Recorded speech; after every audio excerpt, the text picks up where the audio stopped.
अस्सलाम वालेकुम and welcome again to my YouTube channel. हमने चैप्टर नंबर 3 शुरू करना है केमिस्ट्री का, और आप लोग बोलेंगे कि ये हमारे चैप्टर नंबर 3 केमिकल बॉन्डिंग का लेक्चर नंबर 1 होगा। लेक्चर नंबर 1 के अंदर हमने डिस्कस करना है इलेक्ट्रोनेगेटिविटी के हवाले से। आसान सा टॉपिक है, सिंपल सा टॉपिक है, लेकिन जब आप लोग बुक से रीड करते हैं तो कभी कभार बंदे को कन्फ्यूजन हो जाती है, कभी कभार गलती हो जाती है।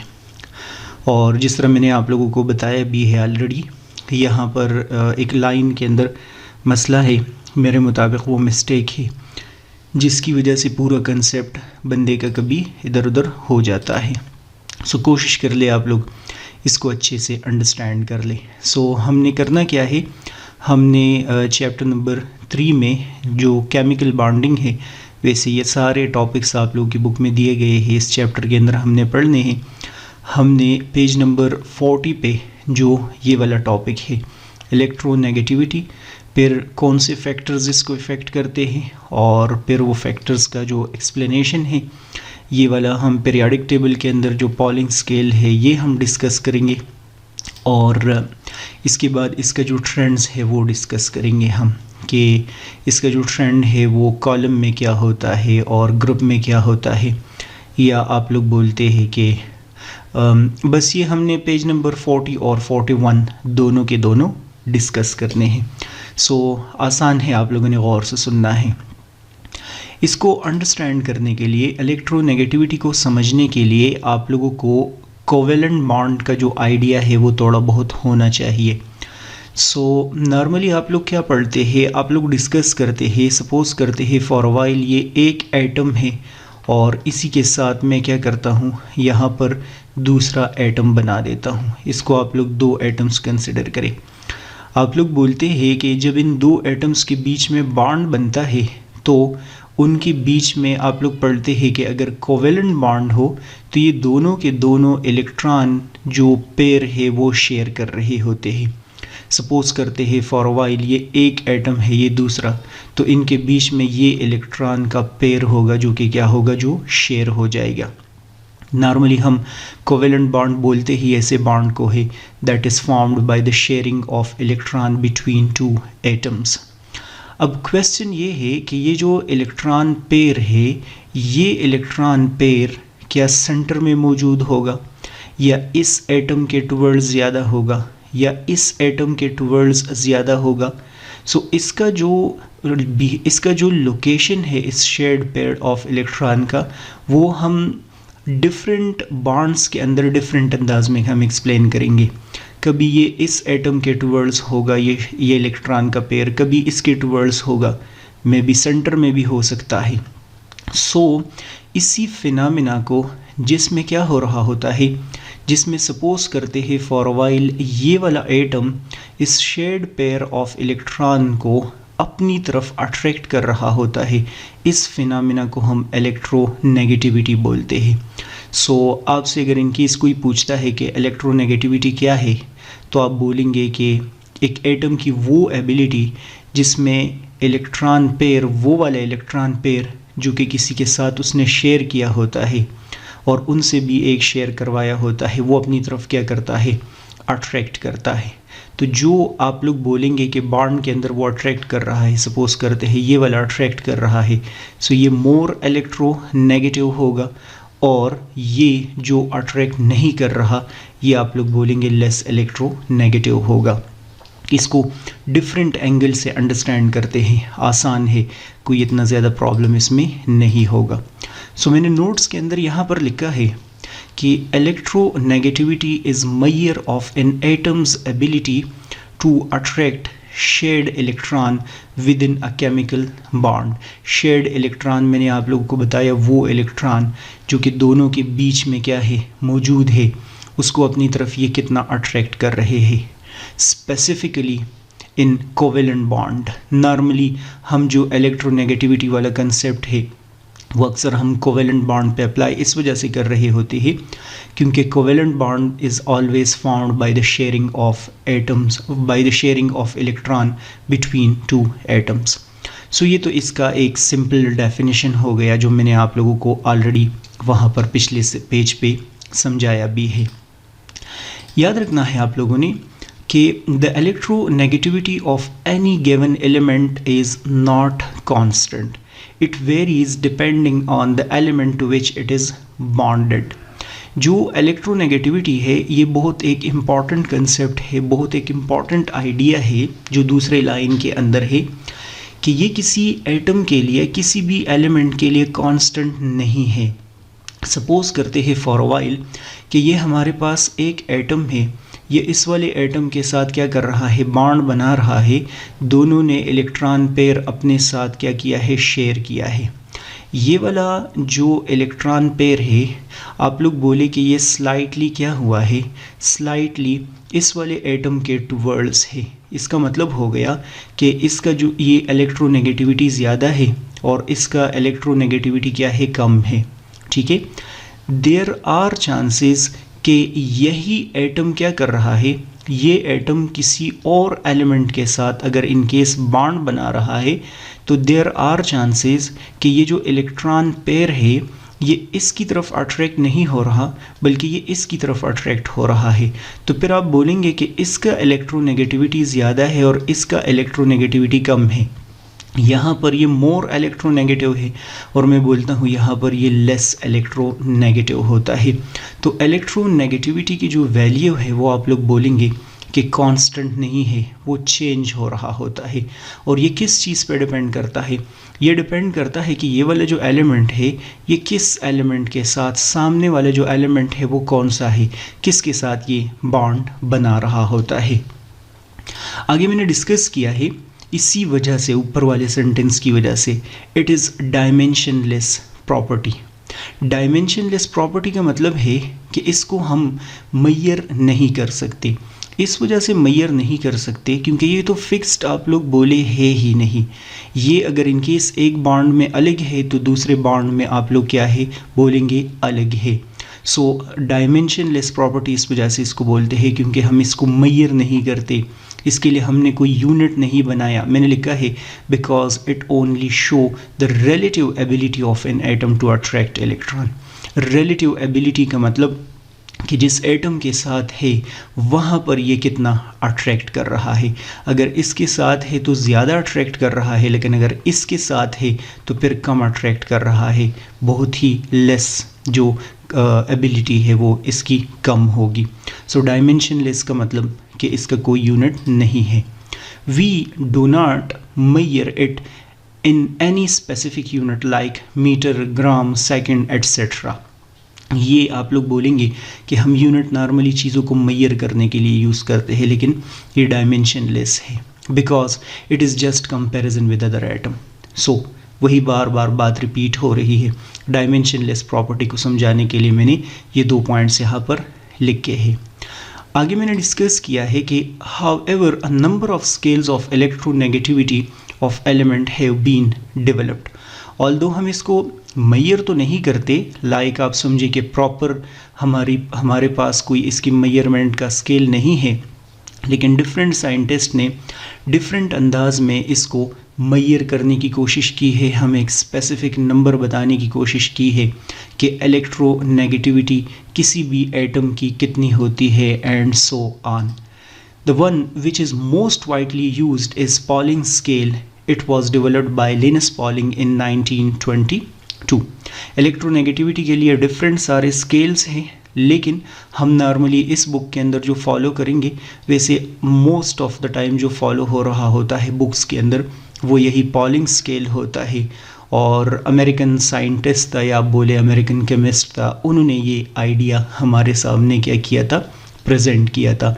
1922 में पॉलिंग स्केल उन्होंने बनाया था। सो ये एमसीक्यूज़ के लिए पता होना चाहिए कि ये इलेक्ट्रोनेगेटिविटी को मेजर करने के लिए एक स्केल बनाया है। He assigned arbitrarily a value of 4 to fluorine, the element considered to have greatest electronegativity. अगर पूरे पीरियोडिक टेबल के अंदर हम देखें तो पॉलिंग स्केल के मुताबिक हर एक एलिमेंट की अपनी इलेक्ट्रोनेगेटिविटी के लिए एक स्पेसिफिक नंबर है। So according to Pauling scale आप लोग बोलेंगे कि फ्लोरीन का जो इलेक्ट्रोनेगेटिविटी है वो क्या है, वो सबसे ज़्यादा है। ज़्यादा का मतलब क्या है, 4 नंबर उन्होंने इसको दिया है। और 4 भी आप लोग बोलेंगे जस्ट एक रैंडम नंबर उन्होंने दिया है, लाइक स्पेसिफिक कोई मेजरमेंट वैल्यू जो है वो नहीं है। सो एमसीक्यूज़ के लिए ये वाला पॉइंट आप लोगों को पता होना चाहिए कि फ्लोरीन का जो इलेक्ट्रोनेगेटिविटी है वो क्या है, वो ज़्यादा है बाकी एलिमेंट्स के मुकाबले में। पूरे पीरियाडिक टेबल के अंदर अभी हम देखेंगे कि इस स्केल के मुताबिक डिफरेंट नंबर होता है। आगे मैंने डिस्कस किया है कि जो पीरियाडिक टेबल के अंदर डिफरेंट सारे एलिमेंट्स हैं उन आप लोगों ने डिस्कस करना है कि उसकी इलेक्ट्रोनेगेटिविटी इफ़ेक्ट कैसे होती है। या अभी आप लोगों ने डिस्कस किया कि एक एटम की इलेक्ट्रोनेगेटिविटी कभी कम है या कभी ज़्यादा है। सो वो कौन से फैक्टर है जिसकी वजह से किसी भी एटम की इलेक्ट्रोनेगेटिविटी इंक्रीज़ होती है या डिक्रीज़ होती है, कब बढ़ सकती है और कब स्लो हो सकती है। सो आप लोगों की बुक में लिखा है कि 3 मेन फैक्टर्स है जिसकी वजह से इलेक्ट्रोनेगेटिविटी ऑफ एन एलिमेंट पे असर पड़ सकता है। किसी भी एटम के इलेक्ट्रोनेगेटिविटी पे 3 जो फैक्टर्स है वो असर करते हैं।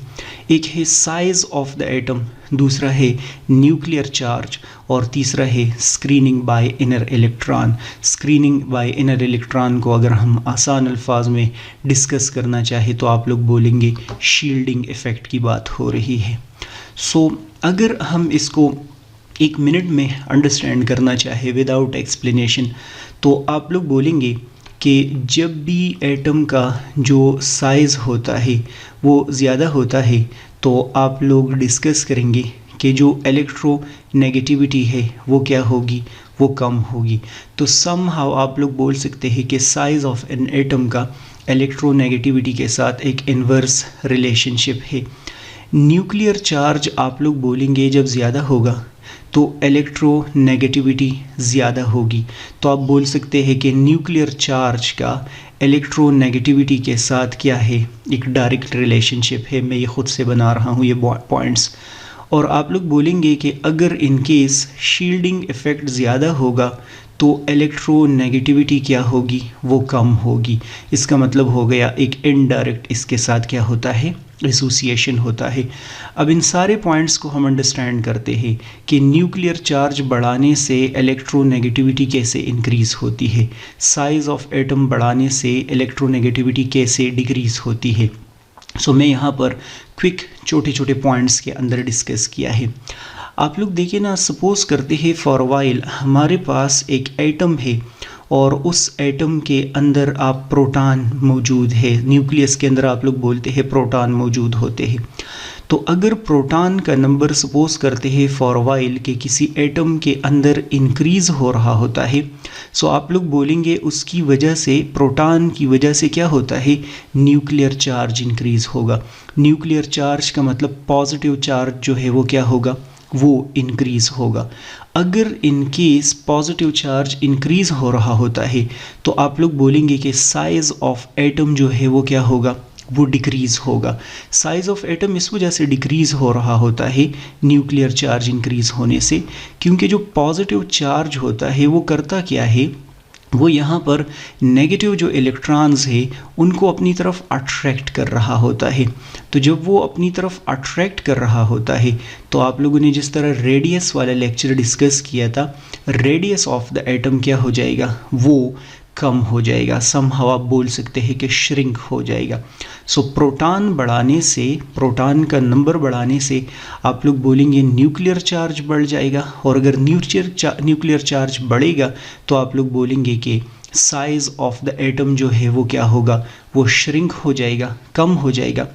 अगर साइज़ ऑफ द एटम कम होगा तो आप लोग देख ले, यही एटम ने क्या किया है, किसी दूसरे एटम के साथ बॉन्ड बनाया है ना। तो ये वाला जो शेयर्ड पेयर ऑफ इलेक्ट्रॉन है, अगर इनकेस ये पॉजिटिव चार्ज उन इलेक्ट्रॉन्स को अपनी तरफ अट्रैक्ट कर रहा है तो ये जो पॉजिटिव न्यूक्लियस है ये इन इलेक्ट्रॉन्स को भी अपनी तरफ क्या कर रहा होता है, अट्रैक्ट कर रहा होता है।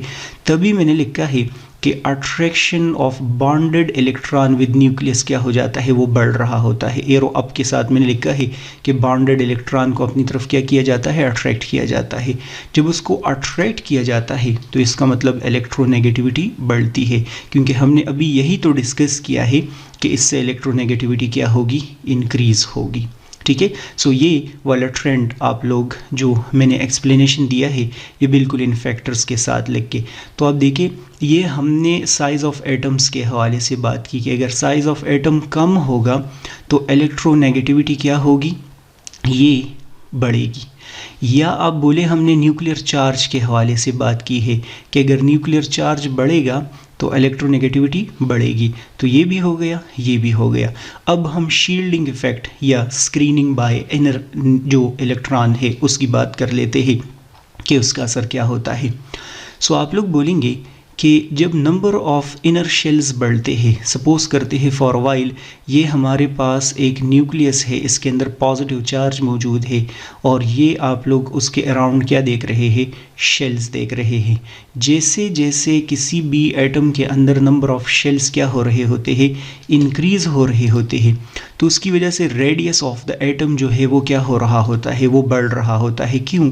क्योंकि ये देख ले ये इलेक्ट्रॉन्स यहाँ पर सारे शेल्स के अंदर मौजूद है ना, तो जब ये पॉजिटिव न्यूक्लियस क्या कर रहा होता है, इन इलेक्ट्रॉन्स को अपनी तरफ अट्रैक्ट कर रहा होता है, तो बीच में आप लोगों को जो इलेक्ट्रॉन्स नज़र आ रहे हैं ये शील्ड के तौर पर एक्ट कर रहे होते हैं। आप समझे कि इस वाले इलेक्ट्रॉन को इस तरफ अंदर की तरफ अट्रैक्ट करने नहीं दे रहे होते। ठीक है, इसी को तो हम शील्डिंग इफेक्ट बोलते हैं। सो आप बोलेंगे कि शील्डिंग इफेक्ट की वजह से साइज ऑफ द एटम जो है वो क्या हो रहा होता है, वो बढ़ रहा होता है। सो तभी मैंने लिखा है इंक्रीज हो रहा है। अगर इंक्रीज हो रहा है, शील्डिंग इफेक्ट भी इंक्रीज हो रहा है, तो मुझे ये बताओ कि यहाँ पर जो शेड पेयर ऑफ इलेक्ट्रॉन है, ये जो पॉजिटिव न्यूक्लियस है ये तो अपने इलेक्ट्रॉन्स को अपनी तरफ नहीं अट्रैक्ट कर सकता, तो शेड पेयर को कैसे अट्रैक्ट करेगा। सो आप लोग बोलेंगे कि इलेक्ट्रोनेगेटिविटी ऑफ दिस एटम क्या होगी, इंक्रीज होगी। सो ये बात आप लोगों के लिए ज़रूरी है कि शील्डिंग इफेक्ट से इलेक्ट्रोनेगेटिविटी कम हो रही होती है, या रेडियस ऑफ एटम बढ़ने से इलेक्ट्रोनेगेटिविटी कम हो रही है, या नंबर ऑफ शेल्स बढ़ने से इलेक्ट्रोनेगेटिविटी कम हो रही होती है। सो आसान है, फैक्टर्स जो है वो जो इसको इफ़ेक्ट करते हैं वो आप लोगों को समझ आ गई है। आगे बढ़ते हैं और अब हम पीरियाडिक टेबल के अंदर इसका ट्रेंड देखते हैं कि जब हम left to right periodic table में जाते हैं तो इलेक्ट्रोनेगेटिविटी पे क्या असर पड़ता है, या अगर हम टॉप टू बॉटम जाते हैं तो इलेक्ट्रोनेगेटिविटी पे क्या असर पड़ रहा होता है। ग्रुप और पीरियड में हमने देखना है कि इलेक्ट्रोनेगेटिविटी पे क्या असर पड़ रहा होता है। सो अगर ऊपर वाले फैक्टर्स की समझ आ गई है तो ये आसान है। पहला पॉइंट तो ये याद रखेंगे कि इलेक्ट्रोनेगेटिविटी का जो ट्रेंड हम पीरियाडिक टेबल के अंदर देखते हैं वो हम इजीली प्रेडिक्ट कर सकते हैं। जब हम एटॉमिक रेडियस और आयोनिक रेडियस की हम बात कर रहे थे तो वहाँ पर थोड़ा सा इशू आया था, ट्रांजिशन मेटल्स में ट्रेंड थोड़ा सा अनप्रेडिक्टेबल हो गया था, लेकिन इसको आप लोग इजीली प्रेडिक्ट कर सकते हैं। सो हम देखते हैं कि जब हम ट्रेंड देखते हैं डाउन अ ग्रुप, या आसान अल्फाज में जब हम पीरियाडिक टेबल के अंदर टॉप टू बॉटम जाते हैं तो फिर इलेक्ट्रोनेगेटिविटी का जो ट्रेंड है वो क्या होता है, मैं पीरियाडिक टेबल भी दिखाऊंगा।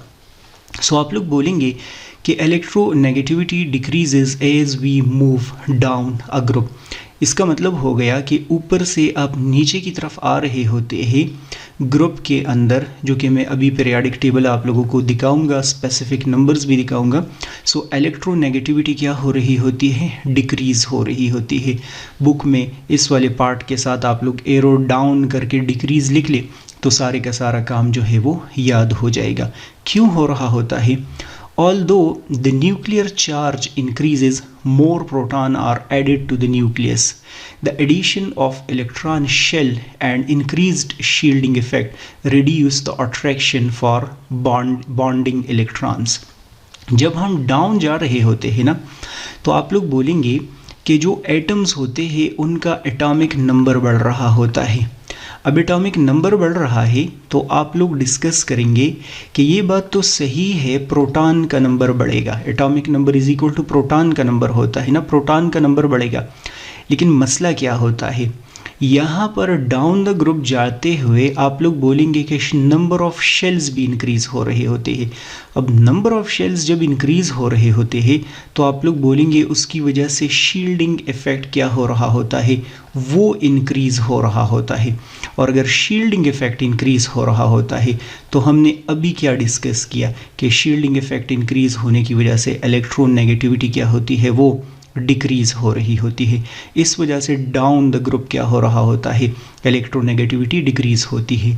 इस electronegativity trend down the group के साथ ये लिख सकते हैं कि एटॉमिक नंबर बढ़ेगा तो प्रोटॉन का नंबर बढ़ेगा, शेल्स का नंबर बढ़ रहा होता है, शील्डिंग इफेक्ट इंक्रीज़ होगा तो इलेक्ट्रोनेगेटिविटी कम हो रही होती है।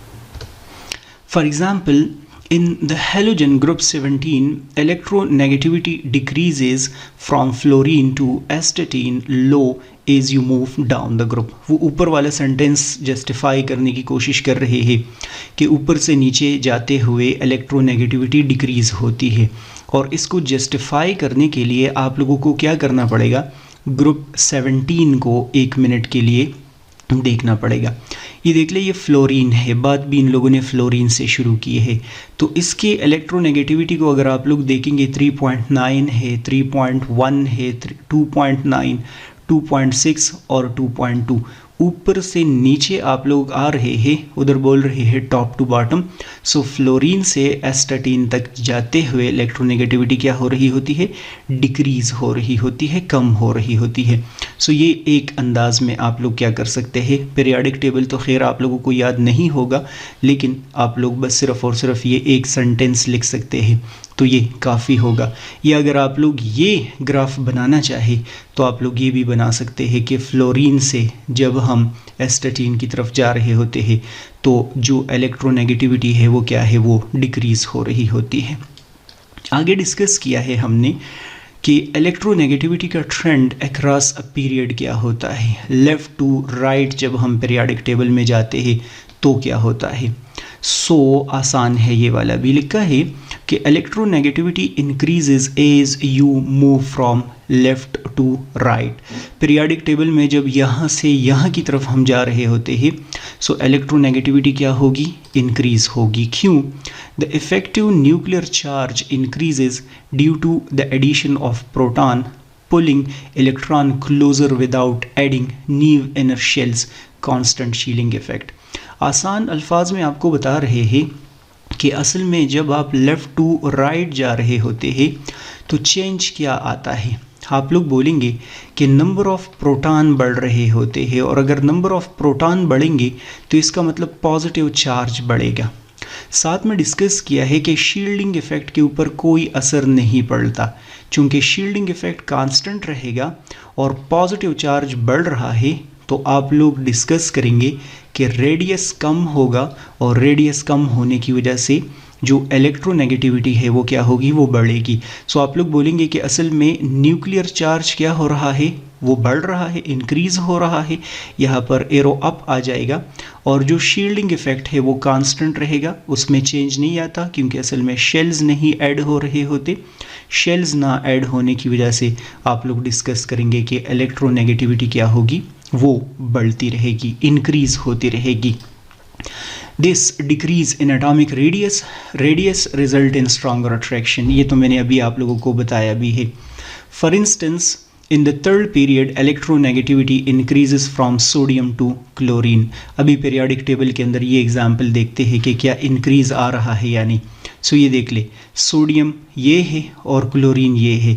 थर्ड पीरियड में ये देख लो 0.9, ये है 1.3, 1.6, 1.9 और ये है 2.1, 2.5, 3.1, ये इंक्रीज़ आ रहा है। सो मैंने आप लोगों को बोला है कि टॉप टू बॉटम जब आते हैं तो डिक्रीज़ आ रहा है, और जब आप लोग लेफ़्ट टू राइट जा रहे होते हैं तो आप लोग डिस्कस करेंगे कि ये इंक्रीज़ आ रहा होता है। ये वैसे पॉलिंग स्केल है सारे का सारा। अगर आप लोगों को ये टेबल नहीं याद, जाहिर सी बात है मुश्किल है, तो फिर आप लोग इसको इस अंदाज में याद रखें।